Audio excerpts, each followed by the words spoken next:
Hello guys, আসসালামু আলাইকুম। সকলে কেমন আছেন? আশা করি আপনারা সকলেই ভালো আছেন। আমিও আপনাদের দোয়া এবং আল্লাহর অশেষ রহমতে আলহামদুলিল্লাহ অনেক ভালো আছি। তো গাইস, প্রতিদিনের মতো আজকে আমরা চলে আসলাম নতুন একটি ভিডিও নিয়ে।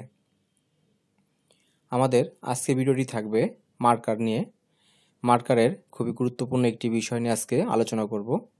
তো যারা নতুন আছেন, মার্কার শিখতে চাচ্ছেন বা শিখতেছেন, তাদের জন্য আজকে ভিডিওটি খুবই গুরুত্বপূর্ণ।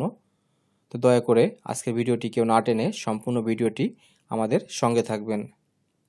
তো গাইজ, আজকের বিষয়টি আমাদের থাকবে বাম্প নিয়ে।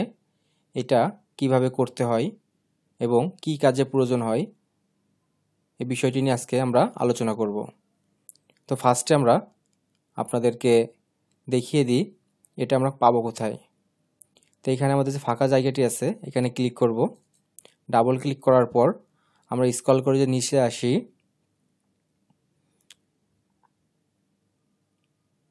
আমরা নিচে আসলে এখানে দেখতে পারবো যে vertically bump line, horizontally bump line. তো এগুলো আমাদের কি কাজে আসবে এবং কখন প্রয়োজন হবে, কিভাবে করব। তো আমরা এগুলোকে ফার্স্টে আমরা অ্যাড করে নিই। আমাদের যে পয়েন্টগুলো প্রয়োজন সেই পয়েন্টটা আমরা সিলেক্ট করব, দেন অ্যাড। তো আমরা এভাবে আমাদের যে বাম্প লাইনগুলো আছে লাইনগুলো সব আমরা অ্যাড করে নিই। আমরা এখানে 4টা পয়েন্ট নিয়ে নিলাম, দেন এখন আমরা এটা কেটে দিলাম।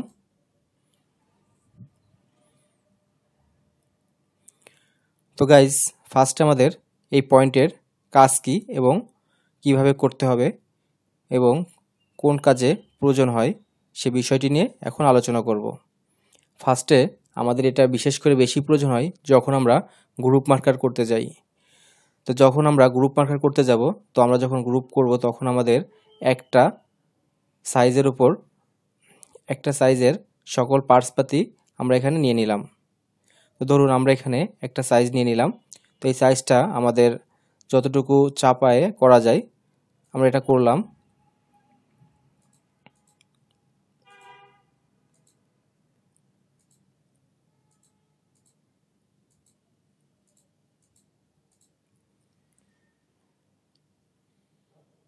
তো আমাদের এটা করার পর এখন আমরা এখানে একটি লাইন নিয়ে নিতে হবে।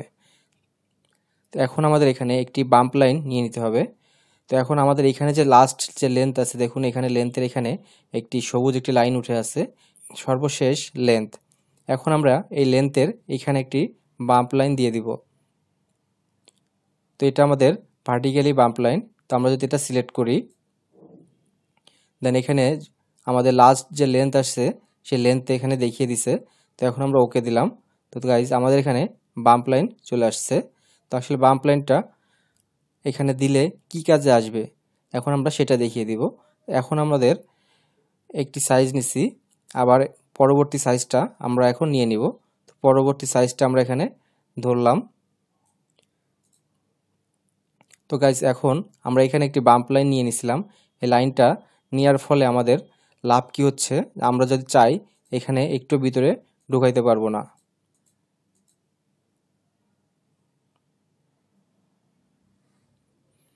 আমরা চাইলে এখন এটার বাম্প লাইনের ভিতরে এই পিসটা আর যাবে না। তো এর ফলে আমাদের ফেব্রিকের যে শেডিংয়ের ইস্যুটা থাকবে এই প্রবলেমটি সলভ হবে। অনেক সময় আমাদের ছোট ছোট মার্কার করতে হয়, একটা ইস্যুর ভিতরে দেখা যাচ্ছে 1 পিস 2 পিসের মার্কার থাকে। তো দেখা যাচ্ছে যে আমি যদি 1 পিস 2 পিস মার্কার করতে গেলে আমার অনেক সময়ের প্রয়োজন, প্লাস আমার অনেকগুলো মডেল অর্ডার করতে হচ্ছে। তো আমরা যদি এক মার্কারের ভিতর করতে চাই সেক্ষেত্রে আমরা এভাবে বাম্প লাইন দিয়ে নিতে পারি। যদি আমরা এভাবে বাম্প লাইন দিয়ে নিই তো সেক্ষেত্রে দেখা যাবে যে আমরা এখানে যে লাইনটা নিছি লাইন বরাবর একটা সিজার দিয়ে কেটে নিলে আমাদের 1 পিসের মার্কার হয়ে গেল, 2 পিসের মার্কার হয়ে 2 পিসের মার্কার হয়ে যাবে। যদি আমরা এখানে আরেকটা রিস্যু নিয়ে নিই, ধরুন আমরা এখানে আরেকটি রিস্যু নিয়ে নিব। ধরুন আমি এই রিস্যুটা নিয়ে নিই, এই রিস্যুটা নিয়ে নিলাম। এখানে আমাদের 2 পিসের মার্কারের হয়ে যাচ্ছে। এখন আমরা এখানে একটি বাম্প লাইন নিয়ে নিলাম, দেন ওকে। এটা আমাদের বাম্প লাইন হয়ে গেল। এখানে আমার 2 পিসের মার্কার, যখন আমার 1 পিসের মার্কারটি প্রয়োজন হবে তখন আমি এখান থেকে সিজার দিয়ে কেটে নিব, এবং যখনই 2 পিসের মার্কারের প্রয়োজন হবে তখন এখান থেকে সিজার দিয়ে কেটে নেবে। আমরা এই বাম্প লাইনটি ভার্টিক্যালি নিয়েছিলাম, যদি আমাদের হরিজেন্টালি প্রয়োজন হয় সেক্ষেত্রে আমরা এইভাবে হরিজেন্টালি নিতে পারবো। এখানে আমাদের হরিজেন্টালি অপশন আছে, তো হরিজেন্টালি নিতে পারবো। ধরুন আমার এখানে হরিজেন্টালি প্রয়োজন আছে 31 দিয়ে দিলাম, দেন ওকে। দেখুন আমাদের 31 সিএম দূরে একটি বাম্প লাইন নিয়ে নিছে।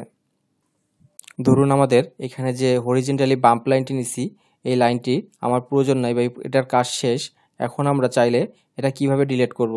তো এখানে দেখুন আমাদের ডিলিট বাম্প লাইন নামে একটি অপশন আছে, এটার উপর ক্লিক দিলে আমরা যে লাইনটি ডিলিট করতে চাই সেই লাইনটি ডিলিট করতে পারবো। তো আমি ধরুন এই লাইনটি ডিলিট করব, তো এটাকে পরে ক্লিক করলে এই লাইনটি ডিলিট হয়ে গেল। এখন এখানে আছে দেখুন manual bump line. Manual bump লাইনের কাজ কি?